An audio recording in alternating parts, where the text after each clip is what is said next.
থেকে এলো, স্বাভাবিকভাবে তুমি আশা করতে পারো যে তোমার বন্ধু বাহান্নার এই উক্তিকে উজ্জীবিত হবে। কিন্তু কী হবে যদি সে ছেলে বা মেয়ে অথবা তোমরা বাচ্চা সমাজে উদ্দীপনা না দেখাও?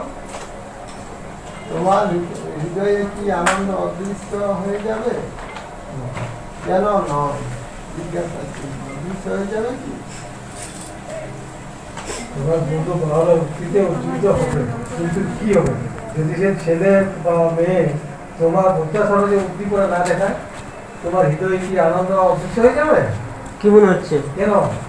মানে আমি যে উৎসাহিত নিয়ে এখানে এসেছি, ঠিক আছে, এবং আমি আমার হৃদয়ের আলোকে আরও খোঁজার চেষ্টা করছি, তাই না? তো এখানে বলছে যদি এরকম আমার অনেক বন্ধুবান্ধব আছে, হয়তো আমি ভালো কিছু চাইছি, ভালো কিছু করতে চাইছি, কিন্তু আমার বন্ধুরা আমার সঙ্গে সহমত পোষণ করছে না, তার মানে কি আমার হৃদয় আলোটা নেভে যাবে? তাই না? এটা হতে পারে, তাই না? আমি তো চেষ্টা করছি, সেটা কেন নয়? কিন্তু দেওয়া নেওয়া আমি দিচ্ছি, তার নেওয়া অবশ্যই।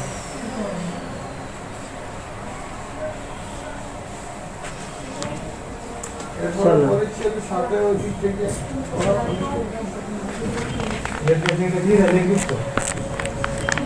বড় বড় আকার সাবজেক্টটা করুন। পরিচ্ছন্ন বুঝতে পারলে কি বলেছি সবাই, তারপর সাথে যাবে সাহিত্যে কি বললে একটু ডিসকাস করি। পরিচ্ছন্ন আমরা কি বলতে চাইছি যে আমাদের জীবনের সাথে আমাদের জীবনের দৈনিক ক্রিয়া, কাজ, আনন্দ, প্রমোদ ইত্যাদি, তারপর আছে মানসিক সমস্যা, আর তার পাশে আছে কিছু প্রার্থনা আছে, লিঙ্গ শিক্ষা অর্জন, অনেক কিছু আছে। এখানে উদাহরণ দিয়ে এসে আমার সব কিছু দেওয়া, কিন্তু আমার প্রত্যেকের পরিস্থিতি কি বলতে ওটা একটা বুঝতে হবে, তারপর তুমি বড় বুঝতে হবে। পরিস্থিতি না বুঝতে পারলে তো বড় ভুলে যাওয়া, আরো খালি করে দিলে আরো ভুলে যাওয়া। প্রত্যেকের পরিস্থিতির ম্যান সেটা এই উদ্দেশ্য আছে।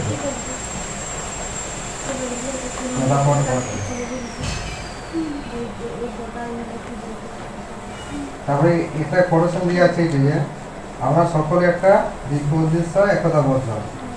অর্থাৎ হচ্ছে উদ্দেশ্য হলো দৈনিক কাজের পাশাপাশি আধ্যাত্মিক সেবা, ঈশ্বরের ভালোবাসা শরীর দেওয়া জীবনের প্রধান লক্ষ্য হিসাবে গ্রহণ করতে হবে। এই কোশ্চেনটা যেমন প্রফেশনটা আমি তো সব চেষ্টা করি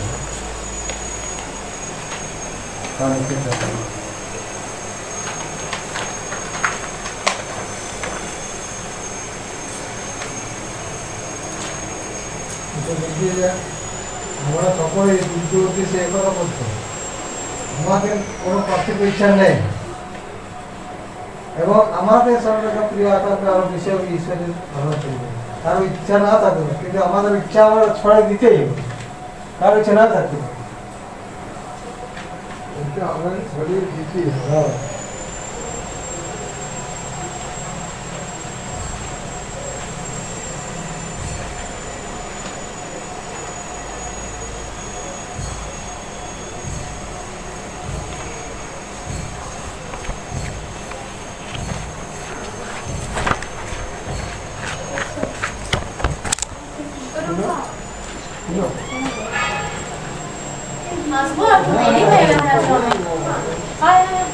আমার মেয়ে এসছে আমার সাথে।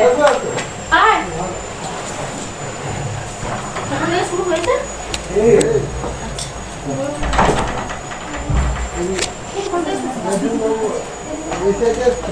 সাড়ে কাছে না।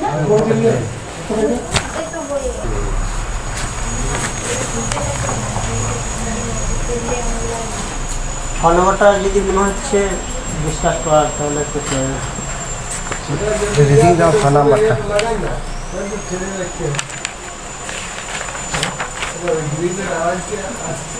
হ্যাঁ, 6 নম্বরটা যা ডিসকাস করা পরে নয় বলে তারপর তেমন গেল করতে চাইছি।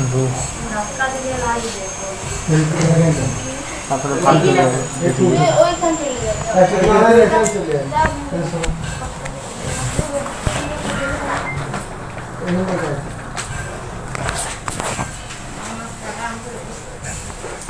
আবিষ্কারের কাজে অগ্রগতির ক্ষেত্রে অনুপ্রাণিত করতে পারে এবং অত্যন্ত গুরুত্বপূর্ণভাবে এর ভিতরে আত্মার প্রকৃত জীবনে নিঃশ্বাস বায়ু সঞ্চার করতে সক্ষম। কোনো সাধারণ মানুষ এই ভয়ানক কাজগুলি করতে পারে না। এই কাজগুলি করার ক্ষমতা কেবলমাত্র ঈশ্বরীয় অবতারদেরই আছে। এরা সকলে মনোনীত আত্মা, যাদের ঈশ্বর বিভিন্ন সময় পাঠান মানবতার সার্বজনীন শিক্ষক হিসাবে। এক, আলোচনা করা আচ্ছা, সেটা। আলোচনা হোক।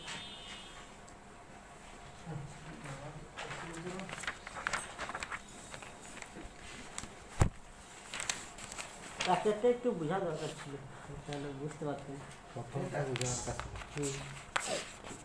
প্রথমটা কোনো আমার ওটা হয়েছে এটা একটু একবার বলতে চাই একবার প্রথমটা পড়ুন, তাহলে নিচেগুলো ক্লিয়ার হয়ে যাবে।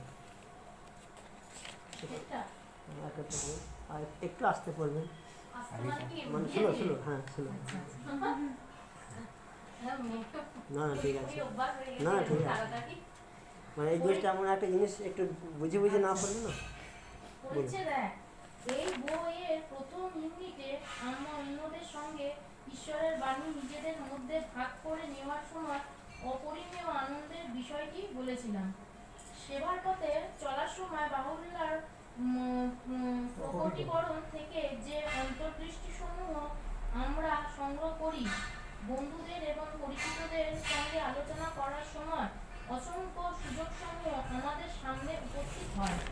এর মধ্যে অত্যন্ত আবশ্যিক যোগ্যতা সমূহ যা আমাদের বাড়িয়ে তুলতে হবে, সেগুলি হলো যা আমাদের অর্থপূর্ণ এবং উৎকর্ষমূলক কথাবার্তায় অবদান রাখতে সক্ষম করে। এই ইউনিটে এমন এবং পরবর্তী উদ্দেশ্য হলো এই বিষয়ে তোমাদের সাহায্য করা।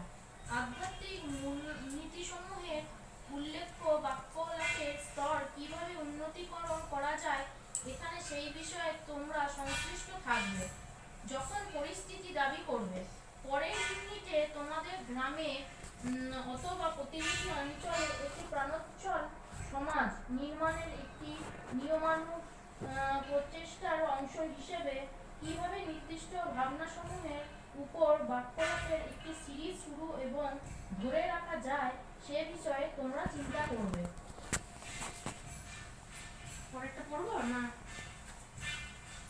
মোটামুটি বুঝতে পারছেন এটা?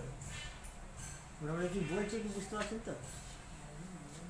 তাহলে পাওয়ারটা দরকার না, পড়েন পড়েন তারপরে পড়ুন। আচ্ছা, এরপরে পরিচ্ছেদ সমূহে যা আমরা করব তা হলো বেশ কিছু সংখ্যক উক্তিসমূহ বিভিন্ন বিষয়ের উপর দেখব, যা যদিও ঠিক ঠিক উদ্ধৃত সমূহ নয়, সবগুলি আব্দুল বাহার কথাবার্তা এবং ফলক লিপি সমূহের এবং তার পড়া আরও কিছু শব্দগুচ্ছের উপর ভিত্তি করা। প্রতিটি উক্তি তোমাদের কয়েকবার পড়া উচিত। ধারণাগুলির বিন্যাস চিহ্নিত করা উচিত এবং তোমাদের গ্রুপের অন্যান্য সদস্যদের দিকে দৃষ্টি ফিরিয়ে সেইগুলি উচ্চকণ্ঠে বলো যতক্ষণ না তা স্বাভাবিকভাবে প্রকাশ করা যায়। এই ধরনের অনুশীলন তোমাদের সহজে বলতে সাহায্য করবে যখন তোমরা ধর্মের শিক্ষাগুলিতে আকৃষ্ট হয়ে একটি আলোচনায় এগিয়ে যাওয়া সঠিক মনে করবে। অবশ্যই এই ইউনিটে তোমরা বাণীগুলি থেকে অনুচ্ছেদগুলি মুক্ত করা চালিয়ে যাবে, কারণ এর মধ্যে বিশেষ শক্তি আছে যা মানব হৃদয়কে উদ্বুদ্ধ করবে। যখন তা তোমাদের কথায় গাঁথা হয়ে শ্রোতার উপরে প্রভাব ফেলবে, যেটা আবশ্যিক তা হলো স্বরের সামঞ্জস্য সাধন। বাণীগুলি থেকে সরাসরি উদ্ধৃত করার সঙ্গে এবং একজনের নিজের কথাগুলির মধ্যে সামঞ্জস্য বজায় রাখার ধর্মের শিক্ষাগুলির ব্যাখ্যা করার জন্য এবং তোমাদের ভাবনাগুলি এবং অনুভবগুলি আকার অনুযায়ী।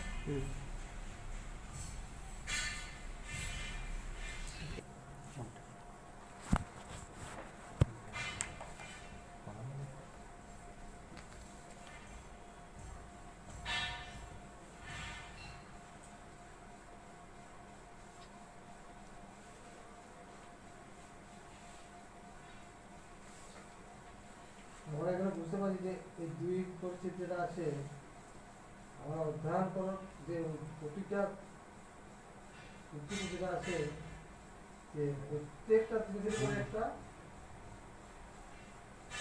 এই জিনিসের শিক্ষকের প্রয়োজন হয়। স্টাডি চলবে একটু তো আমাদের যে এই যে আমাদের যে এই চারপাশে থেকে আমরা গাছপালা সব কিছু দেখছি, তাতে যখন নিশ্চয়ই কিছু একটা ধারণা করতে হচ্ছে। তো সেটা যে আমাদের যে মানব জাতি আছে তার মধ্যে আমরা তো আর নিজে নিজে সব কিছু জানতে পারি না। আমরা যখন মানুষ জন্মগ্রহণ করে তখন ছোটো বাচ্চা থাকে, তো সে তো বলতে পারে না আমি সব কিছু শিখে দেবো, নিজে আমি হাঁটতে পারি। তাকে তার মা তাকে হাত ধরে হাঁটতে শেখায়, তারপর আস্তে আস্তে সে খাবার খেতে শিখে, পড়াশোনার জন্য স্কুলে যাচ্ছে, তার জন্য একটা মাস্টার দরকার হয়, সেই মাস্টারটাকে শিখাবে। তেমনি আমাদের মানব জাতির জন্য আমরা তো সরাসরি বলতে পারি আমি একজন নিখুঁত এবং নির্ভুল। তো আমার একজন শিক্ষকের প্রয়োজন, যেটা তীব্র শিক্ষক যেটা বলে আমাদের যে ঈশ্বর যেটা ভগবান যেটা বলে, তার কাছে ছাড়া আমরা শিক্ষাটা পাইনি। ঐশ্বরিক শক্তি যেটা ঐশ্বরিক শিক্ষা, তো সেই শিক্ষাটা আমাদেরকে বলছে এই বাগানে একজন উজ্জ্বল পরিচয় কারিগর প্রচুর পরিমাণ শস্য ফলাতে জমি একজন গরিব চাষির প্রয়োজন। যদি এটা যদি যে একজন तो गाइस ये वीडियो अगर आपको अच्छा लगा होगा तो हमारे चैनल को सब्सक्राइब कर लीजिए एवं वीडियो को लाइक कर दीजिए। ऐसे मज़ेदार ब्लॉग देखने के लिए हमारे चैनल को लाइक कर दीजिए, सब्सक्राइब कर दीजिए। ये बहाई धर्म कुछ इस तरीका का है, पढ़ाई हो रहा है, मतलब ऐसे कुछ अच्छा सिखाने का, अच्छा बोलने का, मतलब किसी से अगर बात करना है तो कैसे करना है एकदम। तो ऐसे मज़ेदार ब्लॉग देखने के लिए हमारे चैनल को सब्सक्राइब करें। मिलते हैं और एक नेक्स्ट ब्लॉग में, तब तक के लिए राम राम।